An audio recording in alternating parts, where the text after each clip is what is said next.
भारत जैसे इतने बड़े और इतने विविध देश को अगर एक नज़र में समझना हो तो कैसे समझा जाए। सोचिए, जहां हर कुछ किलोमीटर पर बोली, संस्कृति, पहनावा सब बदल जाता है, वहां देश की एक पूरी तस्वीर कैसे खींची जाए। इसका एक बहुत ही जबरदस्त जरिया है जनगणना। तो आज हम 2011 की जनगणना के आंकड़ों की दुनिया में उतरेंगे, जो सिर्फ नंबर नहीं है बल्कि 1 अरब से ज्यादा लोगों की कहानियां कहते हैं। तो सवाल तो यही उठता है कि आखिर 1 अरब से ज्यादा लोगों की गिनती होती कैसे है। ये सिर्फ लोगों को गिनने का काम नहीं है, बल्कि ये हर घर, हर दरवाजे तक पहुंचकर उनकी जिंदगी और उनके हालात को समझने की एक बहुत बड़ी कोशिश है। यकीनन दुनिया के सबसे बड़े एडमिनिस्ट्रेटिव एक्सरसाइज में से एक। और ये है वो नंबर 1 अरब 21 करोड़ 85 लाख 4,977। ये नंबर इतना बड़ा है कि इसे महसूस करना भी मुश्किल है। जरा सोचकर देखिए, ये नॉर्थ और साउथ अमेरिका दोनों महाद्वीपों की कुल आबादी से भी ज्यादा है।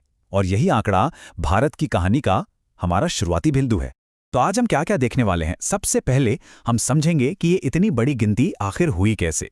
फिर भारत की आबादी के आंकड़ों पर एक नजर डालेंगे। हम आस्था और साक्षरता जैसे सामाजिक पहलुओं को भी देखेंगे।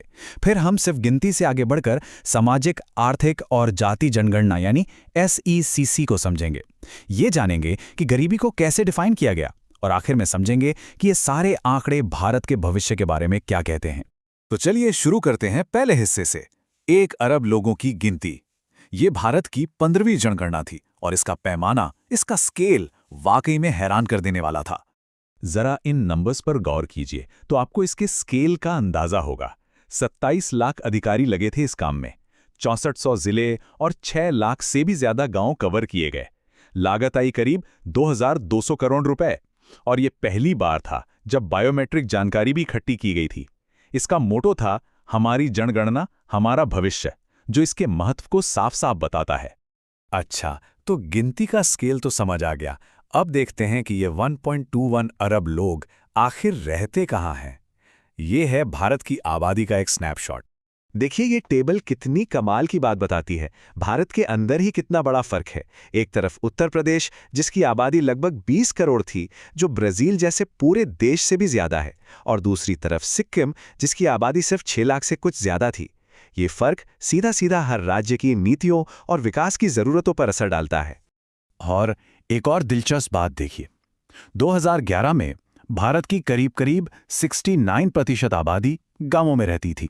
मतलब उस वक्त तो भारत की आत्मा सचमुच गांवों में ही बसती थी। लेकिन सवाल यह है कि क्या आज, एक दशक के बाद भी तस्वीर यही है?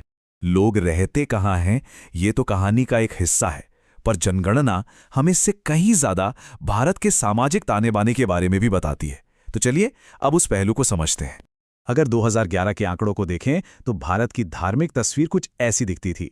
करीब 79.8% हिंदू, 14.2% मुस्लिम, 2.3% ईसाई, 1.7% सिख और बाकी 2% में दूसरे समुदाय शामिल थे। ये भारत की विविधता का एक और बड़ा सबूत है। लेकिन देखिए, सिर्फ ये देखना कि कौन कितने प्रतिशत है, ये अधूरी कहानी है। ये आंकड़े दिखाते हैं कि 2001 से 2011 के बीच अलग अलग समुदायों की आबादी की ग्रोथ रेट क्या रही। और यहाँ ये समझना ज़रूरी है कि ये सिर्फ आंकड़ों का एक विश्लेषण है, जो हमें आबादी में हो रहे बदलावों की एक तस्वीर देता है। इसके पीछे बहुत से सामाजिक आर्थिक कारण होते हैं। और ये एक वाकई कमाल की कहानी है। भारत ने साक्षरता यानी लिटरेसी में जबरदस्त तरक्की की है। सोचिए, 1901 में जहां 100 में से सिर्फ 5 लोग पढ़ लिख सकते थे, वहीं 2011 तक ये नंबर 74 पर पहुंच गया। ये एक सदी के सफर में एक देश की एक बहुत बड़ी कामयाबी है। तो साक्षरता बढ़ी, ये तो तरक्की का एक बहुत बड़ा संकेत है। लेकिन किसी भी देश की असली कहानी सिर्फ गिनती या लिटरेसी रेट से पता नहीं चलती। इसके लिए और गहरे में उतारना पड़ता है। और यहीं से कहानी में एक नया मोड़ आता है और एंट्री होते हैं SESC की। तो एक बहुत ही बेसिक सवाल सामने आता है, क्या सिर्फ लोगों को गिन लेने से गरीबी समझी जा सकती है? जवाब है नहीं। गरीबी सिर्फ पैसे की कमी थोड़ी है, ये तो मौकों की, सुविधाओं की कमी है। और इसी मुश्किल पहेली को सुलझाने के लिए socio economic and caste census यानी SECC किया गया। तो फर्क क्या है इन दोनों में? इसे ऐसे समझिए, जो नॉर्मल जनगणना है वो एक ग्रुप फोटो जैसी है, जो बताती है कि देश में कौन कौन है, कितने लोग हैं, लेकिन जो एसईसी है वो हर एक के घर के अंदर झांकने जैसा है, ये समझने के लिए कि उनके हालात कैसे हैं। इसका मकसद सिर्फ गिनना नहीं था, बल्कि ये पता लगाना था कि सरकारी मदद की सबसे ज्यादा जरूरत किसे है। तो सवाल ये है कि एसईसी ने गरीबी को नापा कैसे? इसने कमाई के पुराने तरीकों को छोड़ दिया और एक नया फ्रेमवर्क बनाया, अभाव या डेप्रिवेशन का। मतलब ये देखा गया कि कौन-कौन से परिवार हैं जिनके पास बुनियादी ज़रूरतें भी नहीं हैं।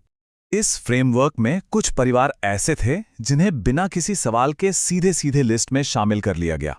मतलब ये वो लोग थे जिन्हें मदद की सबसे ज्यादा जरूरत थी, जैसे कि बेघर परिवार, भीख मांगकर गुजारा करने वाले लोग, मेला ढोने वाले परिवार और बंधुआ मजदूरी से छुड़ाए गए लोग। और ठीक इसी तरह कुछ परिवारों को लिस्ट से बाहर रखा गया। कौन थे ये लोग?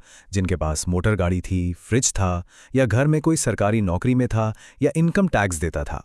मतलब इन्हें आर्थिक तौर पर ठीक-ठाक माना गया। अच्छा, तो जो परिवार न तो ऑटोमैटिकली बाहर हुए और नहीं अंदर आए, उनका क्या? उनका आकलन 7 अलग-अलग पैमानों पर किया गया। और ये इन्फोग्राफिक जो है वो ग्रामीण भारत में उसी अभाव की एक तस्वीर दिखाता है। इसके आंकड़े सच में चौंकाने वाले हैं, खासकर जब हम भूमिहीनता और कमाई के जराये को देखते हैं। और अब एसईसीसी का वो आंकड़ा जो शायद सबसे ज्यादा हैरान करता है। ग्रामीण भारत के 51% से ज्यादा परिवार अपनी रोजी रोटी के लिए दिहाड़ी मजदूरी पर निर्भर थे। इसका मतलब सीधा है, गांव के आधे से ज्यादा परिवार रोज कमाते थे और रोज खाते थे। और ये एक लाइन उस वक्त की सच्चाई को और भी साफ कर देती है कि लगभग 75% ग्रामीण परिवारों में जो घर का मेन कमाने वाला सदस्य था, उसकी महीने की कमाई 5,000 रुपए से भी कम थी। ये नंबर हमें बताता है कि ग्रामीण भारत में आय का स्तर कितना कम था। तो इन सब आंकड़ों, इन सब नंबरों का आखिर मतलब क्या है? ये संख्याएं भारत के भविष्य के बारे में हमें क्या बताती हैं? चलिए अब इस पूरी पजल को जोड़कर देखते हैं। तो इससे कुछ बड़ी बातें निकलकर सामने आती हैं।